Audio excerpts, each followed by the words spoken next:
महाभारत का वो काला सच जिसे भीष्म ने छुपाया था। शकुनी लंगड़ा कैसे हुआ? महाभारत का युद्ध, कुरुक्षेत्र की वो तबाही, हम सब जानते हैं कि इसके पीछे का असली मास्टरमाइंड कौन था। गांधार नरेश शकुनी। लेकिन सोचिए, शकुनी तो कौरवों का मामा था, दुर्योधन उसका भांजा था। फिर क्यों? आखिर क्यों शकुनी ने अपनी ही बहन के पूरे वंश को खत्म करने की कसम खाई थी? क्या वो सिर्फ सत्ता का लालच था?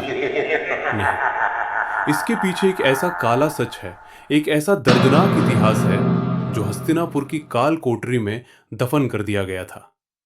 क्या आप जानते हैं, शकुनी जन्म से लंगड़ा नहीं था।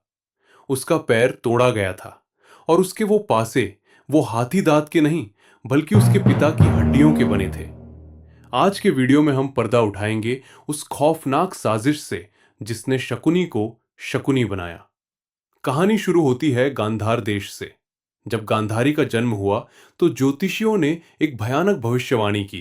गांधारी का पहला पति शादी के कुछ ही समय बाद मर जाएगा। अपनी बेटी को विधवा होने से बचाने के लिए गांधार नरेश सुबल ने एक उपाय निकाला। उन्होंने चुपके से गांधारी का विवाह एक बकरे से करवा दिया और फिर उस बकरे की बलि दे दी। तकनीकी रूप से दोष टल गया और गांधारी विधवा होकर भी सुरक्षित हो गई। ये बात एक राज रखी गई और गांधारी का विवाह हस्तिनापुर के नेत्रहीन राजा धृतराष्ट्र से कर दिया गया। लेकिन हस्तिनापुर में दीवारों के भी कान होते हैं। ये राज महामहिम भीष्म को पता चल गया। भीष्म को लगा कि गांधार नरेश ने कुरुवंश को धोखा दिया है, एक विधवा का विवाह उनके राजा से कराया। भीष्म का क्रोध सातवें आसमान पर था। उन्होंने पूरे गांधार राज परिवार, राजा सुबल और उनके 100 पुत्रों, जिनमें शकुनी भी शामिल था, को बंदी बना लिया। उन्हें ना तो मारा गया और ना ही छोड़ा गया। उन्हें हस्तिनापुर की एक अंधेरी काल कोठरी में कैद कर दिया गया। भीष्म अपने ही रिश्तेदारों का खून अपने हाथों पर नहीं लेना चाहते थे, इसलिए उन्होंने एक क्रूर सजा चुनी। उस काल कोठरी में सुबल और उनके 100 बेटों के लिए दिन में केवल एक मुट्ठी चावल भेजा जाता था। सिर्फ एक मुट्ठी, जो 101 लोगों के लिए ऊंट के मुंह में जीरे के समान था। राजा सुबल समझ गए कि भीष्म उन्हें भूखा मारना चाहते हैं। तब उन्होंने एक कठोर निर्णय लिया। उन्होंने अपने बेटों से कहा, अगर हम सब थोड़ा थोड़ा खाएंगे तो सब मर जाएंगे, लेकिन अगर ये पूरा भोजन किसी एक को दिया जाए तो वो बच सकता है, और जो बचेगा वो हमारे अपमान का बदला लेगा। निर्णय लिया गया कि सुबल का सबसे चतुर और क्रूर बेटा शकुनी जीवित रहेगा।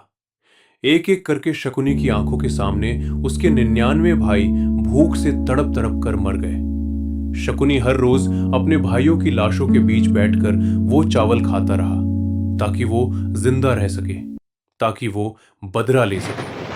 अंत में केवल पिता सुबल और बेटा शकुनी बचे। सुबल भी मृत्यु के करीब थे, लेकिन मरने से पहले सुबल ने एक ऐसा काम किया जिसने शकुनी की रूह को कपा दिया। सुबल ने एक भारी छड़ उठाई और जोर से शकुनी के टखने पर दे मारी। शकुनी दर्द से चिल्ला उठा। सुबल ने कहा, मेरे बेटे, मैंने तेरा पैर इसलिए तोड़ा है ताकि जब भी तू चले, तेरे पैर का ये दर्द तुझे याद दिलाता रहे कि हस्तिनापुर ने हमारे साथ क्या किया है।